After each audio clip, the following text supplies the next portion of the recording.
Hey, what's going on? This is your boy, The Sound of the Rain, and I want to welcome you to episode 17 of the Sound of the Rain podcast. And this episode has no title. Um, I don't know what this episode is going to be called. Excuse me, I don't know what I'm about to talk about. I don't really know what track or path I will be on. I didn't really want to record this episode, but the reason I am recording it is because I want to be consistent. Last week I spoke about wanting to record the episodes on Wednesday and releasing them on Friday, which gives me Thursday to kind of do a lot of the background social media stuff regarding it, getting it set up for YouTube and all that kind of good stuff, which is pretty time consuming. Then I found last week that was kind of pushing me. So I said, okay, you know what? I'm going to try to record the episode on Monday. Didn't get to record the episode on Monday. Didn't get to record the episode yesterday, Wednesday. I was spending some time with my daughter. So I said, you know what? I still want to release it on Friday. So let me record it now. So I'm just going to talk, I know at one point I had done a Q&A, had asked a bunch of, questions on different platforms. And I archived a bunch of my posts that had that information. And I'll explain why that's something I can talk about. But so I don't remember what all of those questions were. So I think at another point and another time I will do another Q&A. But the reason I had archived a lot of my posts on Instagram was because my page was not a reflection of me as an artist. Anyone that knows me or anyone that's been following me knows I'm a huge Bone Thugs and Harmony fan. And on my page, I was, if you didn't know any better, you think it was a Bone Thugs and Harmony fan page, right? Which is cool and which isn't a bad thing if I wasn't trying to be an artist. And so something that really kind of struck a light bulb with me was I was looking at, ironically enough, Crazy Bone had posted this is actually the last post that he had put up before he went into the hospital. But he had put up a post of an artist named Autumn. I don't remember what her full name was. But she's out of Cleveland, and her music was banging. It had this old school 90s vibe, like almost like in Living Color intro. I got the vibes that make you come for me. It was dope. If you want to check her out, go to at @crazy_bone on Instagram, and I'm sure that the post is still up there. It's one of the more recent ones. But yeah, so when I saw that, I went to click on her name and looked at her page, and I was just blown away how it was just like, as soon as I saw it, I got her, I understood her, I saw her as an artist, I saw who she was. Versus when I went to my own page, I saw it was just a bunch of Bone Thugs and Harmony stuff. And like I said, that's not taking anything away from Bone. Shout out to Bone. So I was a bit disgusted with myself. I know that might sound a little extreme, but that's how I felt, and it's ironic enough, I had a conversation with a friend of mine named Ronnie C. Shout out to Ronnie C. And something my homeboy Marcus, my group member, Ricochet from the almighty Ground Zero, had been telling me for a while, but it was kind of like, what Ronnie C told me was that he was like, dude, you're hurting your brand. You know what I'm saying? Like, when I go to your page, I don't see you. Where's Sound of the Rain? What Sound of the Rain? Who's Sound of the Rain? And it made me really think about it. And I'm at the day and time in my life and at the age, even if I don't agree with someone, I'm still going to listen to them and hear them out, because you never know what nuggets you can get, even if it's at a later time. I used to be very stubborn, arrogant, I know it all, pig-headed, but that's not where I'm at in life right now. So I listened to C, even went and apologized to Marcus, and kind of brought up what I had been doing, you know what I'm saying? But sometimes it just takes people, you can tell somebody all the time, man, you smoke crack, stop smoking crack. Man, you smoke crack. One day they got to look in the mirror and just look at their face and say, like, man, I smoke crack. You know, so that was kind of the moment that I had. So I archived my whole page. So some of the stuff probably still exists on my Facebook page, which I'm not really active on. My Instagram posts, whatever translates or syncs up between my IG and my Facebook. It's very rare that I go out of my way to post something on Facebook. Yeah, so I archived everything on my Instagram page. And right after that was when Crazy Bone got sick. And immediately I'd spoken with one of the members of his team from Spread the Love, and she was just, she was just kind of reiterating how the community needed positive vibes and upliftment, and not everyone to kind of be so down and out, and just kind of give a feel good energy. And I knew exactly what she meant. And so then I started posting a lot more Bone stuff. I was posting, me doing Bone verses, and then Cray Jack Your Boss at Instagram. Shout out to Sin. She's a huge Crazy Bone fan and a big pillar in the community. But she even started doing a Crazy Bone challenge where people were submitting Crazy Bone verses, and it's been like awesome. So that was kind of what had happened with my page. And so now that things seem to kind of have kind of calmed down on that end, not that we're not still praying for Cray, but it's kind of back to business as usual. He's even posted, all right, back to the music. So I've archived even the post that I had made in regards to that. But all of my Bone Thugs posts, I made an actual Bone Thugs Instagram page, because any love that I show for Bone or anything that I talk about on there, it's really strictly out of love. Like, that's really my favorite group of all time, man. I mean, like, I almost did this episode about Bone because I was thinking about, like, what can I just like talk about, And their music has been very inspiring to me. It's been very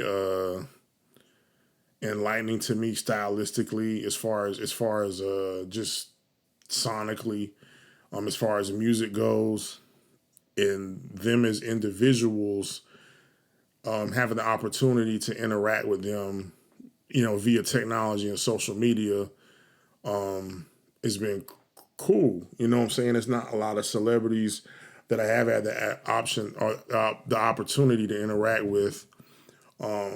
But social media has made it possible to where, you can interact with people. You know what I'm saying? And Flesh and Bone has showed a lot of love. Lazy Bone showed a lot of love. I've spoken to Busy Bone. You know what I'm saying? Wishton showed love.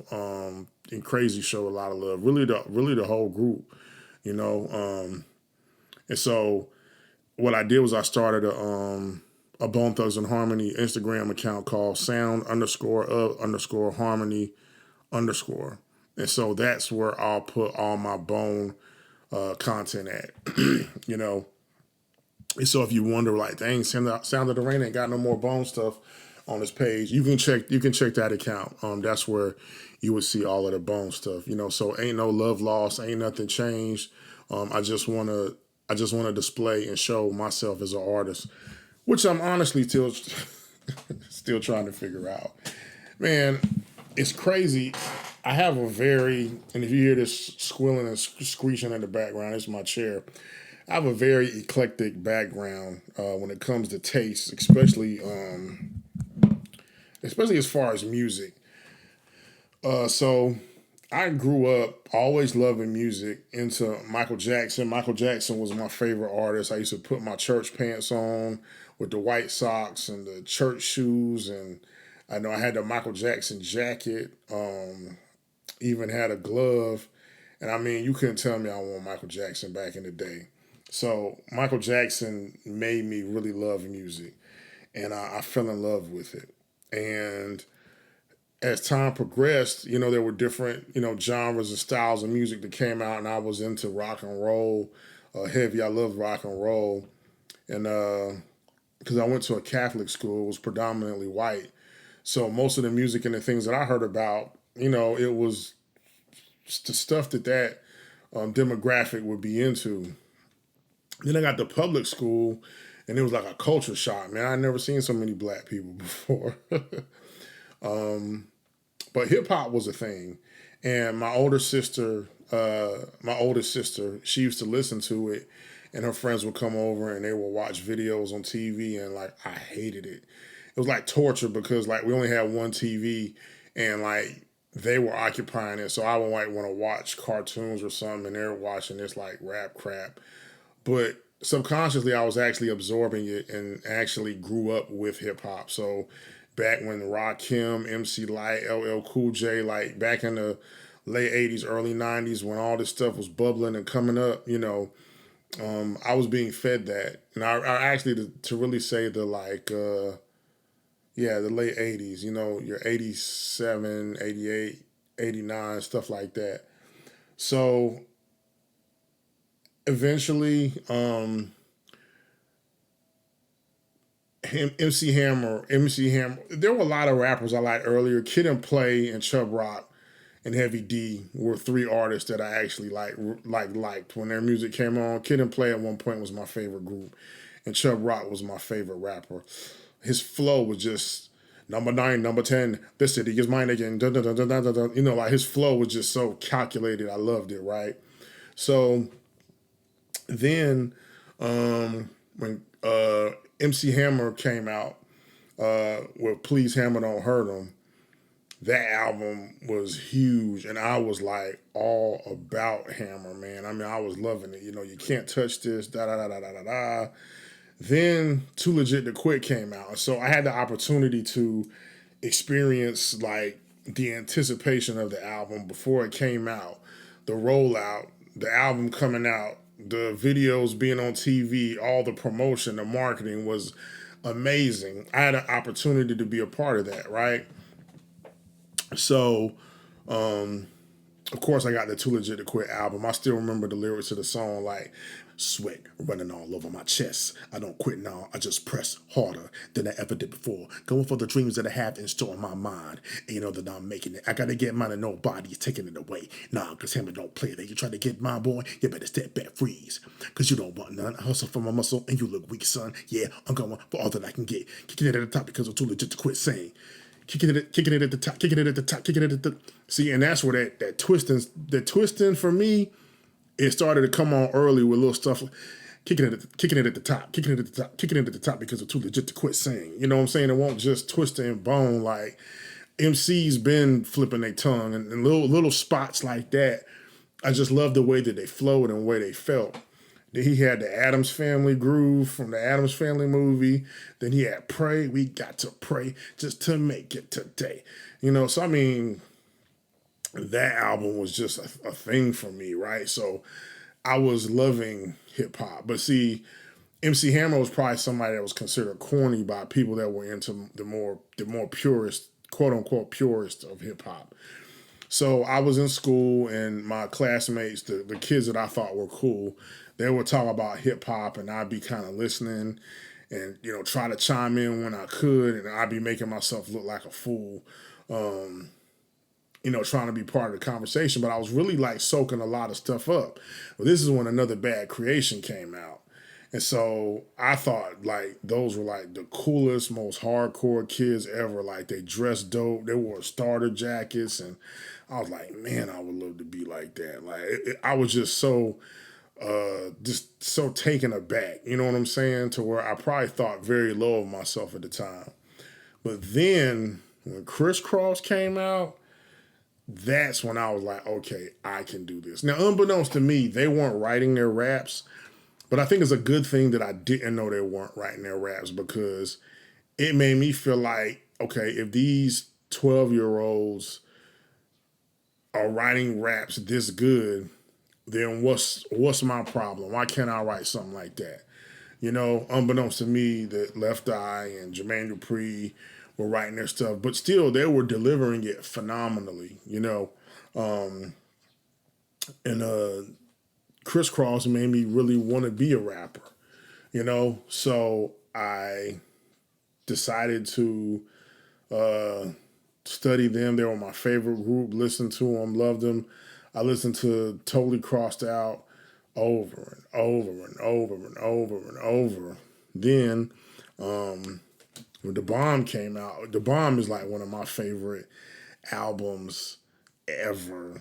Like the way that it came on, totally crossed out. Totally crossed out. Known to break them off, something, give it to me. The bigger the cap, the bigger the pill. That intro was so hard. It's the bomb.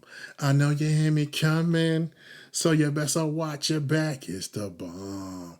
I know you hear me coming, and I'm called that Miggity Mac. Whoo! It's the quicker rapper known to flip the script like it ain't nothing on your MCs. That this the MACs better ducking, running high cause it's too late. They try to make it right. You just messed up and I ain't trying to let you slide. Cause I ain't the one for that. I ain't the one that slacks. I'm the Miggity Mac packing. I ain't taking jack. I don't care who you get or who you with. Just come and be equipped with what it takes to break this crossed out kid. I got de-zorked out clout cause I'm de-zorked out. I'm bad sack was if you wanna know what I'm talking about. So lay your calls on the table cause I'm able to rock whenever wherever I still rocks the cradle, cause I'm a nappy, happy, bad little son of a gun. Whew, boy. My man was spitting, boy. And if you're wondering what, when he said, I got de-zorked out, de-zork is crossed backwards. Out cloud is like closed backwards. So, I mean, them boys was busting. So, then that was the first time I heard the Brat, I didn't even know the Brat was a girl. I thought it was like a little kid. I thought it was a boy. And I don't even remember where I was going with telling this story, talking about hip hop and music. But yeah, so then Crisscross made me really believe that I could rap. So, I started putting the pen to the pad, and my rap name when I first started, it was J Rock. My first name is Jonathan. And so I was like, okay, J Rock. I had never, I think, I don't know if I had ever heard rock before after anything, but I was like, I don't know. I'm just going to go with J Rock. And then I was like, wait a minute, Shamrock. I ain't never heard Shamrock. I was like, okay. I was like, well, you know what? You know how everybody try to spell something different. Instead of spelling it SHAMROCK, I'm going to say, okay, I'm going to spell it SHAMROCC. And so then it also went off like, kind of like the Snoop Dogg with the DOGGROCC. So I was able to flip that a lot in my raps and stuff. So I remember on my porch with my boy Omar, DOS from Ground Zero, Greatest Rhyme Organization, United North Carolina Division. But I was on the porch with him when I came up with the name Shamrock. Or I told him it was J-Rock, and I told him I changed it to Shamrock. And his name was Shortcut, which I thought was a dope name. So Shamrock and Shortcut, and we had a group called the Kakalaki Clique. And we're from North Carolina, so Carolina Kakalaki. So I've been, man, this was back when I was like 9, 10, no, I don't remember what year it was, but I was young. So I've been rapping and making music, for decades, man. So now at this point in my life, I'm kind of where I would love to pursue it on a professional level.